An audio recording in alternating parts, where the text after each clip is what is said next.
Okay, so if the question says, where is fx times gx bigger than 0? Okay, think about it. Where is fx, the parabola, fx multiplied by gx bigger than 0? Okay, now remember the important thing here is that when you talk about f of x, you're talking about the y values. Okay, if you talk about g of x, you talk about the y values. So actually you must see the question like this. Where is the y values of f multiplied by the y values of g bigger than 0? That's actually the question. Okay? So when is it bigger than 0? It means it's positive. When will that happen? When both of them are positive. Think about it. A positive y value times a positive y value will give you a positive answer. Or a negative y value times a negative y value will also give you a positive answer. But a positive times a negative is negative. Then it's smaller than 0. Okay? Then it's going to be smaller than 0. But here they said bigger than 0. If they said smaller than 0, you must try to find out where is the one positive and at the same time the other one is negative. But now they said bigger than 0. So we need to look where are both graphs positive at the same time, or where are they both negative at the same time. Okay? So clearly if you look at it here, they're both negative. Okay? This one is negative. It's below the x-axis. That's how you know it's negative. And here, they're both positive. Okay? They're both positive. Okay? So let's say I take negative 1. I'm going to have a positive y value for g multiplied by a positive y value for f, which will give me a positive answer. So it's going to work. Okay? So where won't it work? It won't work if I go past 2. Let's say I look at 3. Then I'm going to have a positive g, positive y value for g, multiplied by a negative y value for f. And then the positive times a negative will give me a negative answer. Then it won't work.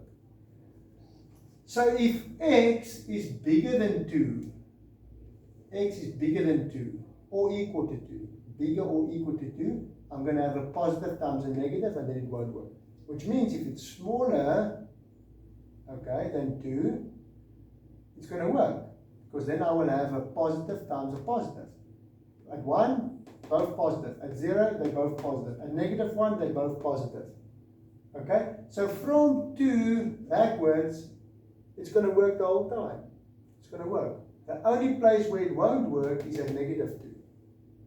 Okay, because at negative 2 you're going to have 0 times 0, which is 0. But they said it must be bigger than 0.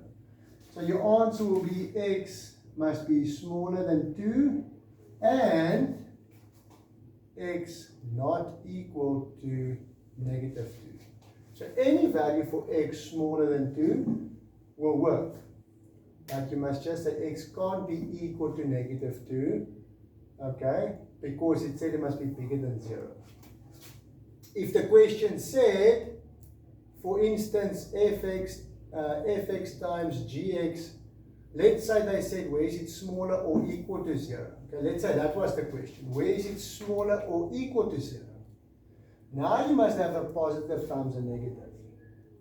Otherwise, it won't be smaller or equal to 0. So now it's going to be positive times negative.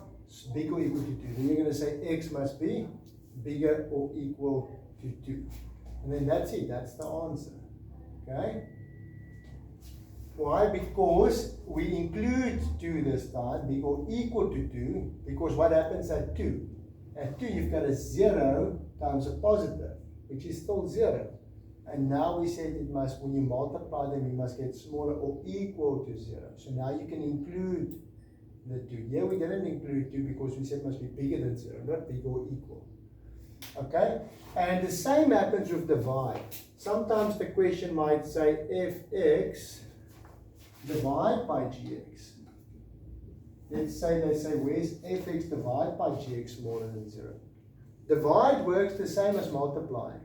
Okay? A positive times a negative is negative. A positive divide by negative is also negative. Okay? A negative divide by negative is positive. So the same rule applies for multiply and divide. The only big difference is when you divide, the denominator can't be 0. Because anything divided by 0 is undefined. So that's almost the only difference between multiply and divide. When I ask you divide, you know, just check. I can't have a denominator of 0. Okay? So now we're going to say fx divided by gx smaller than 0. Okay? It's positive times a negative. Positive divided by a negative. Or a negative divided by a positive. Any one of those two. So again, the answer is x must be bigger than 2, but just bigger than 2. Not bigger or equal, just bigger than 2. Because what happens at 2?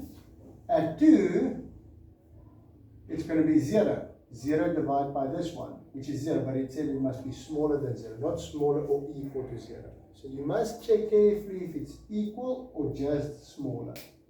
Okay, and then if you swap it around, let's say the question is gx divided by fx, bigger or equal to 0.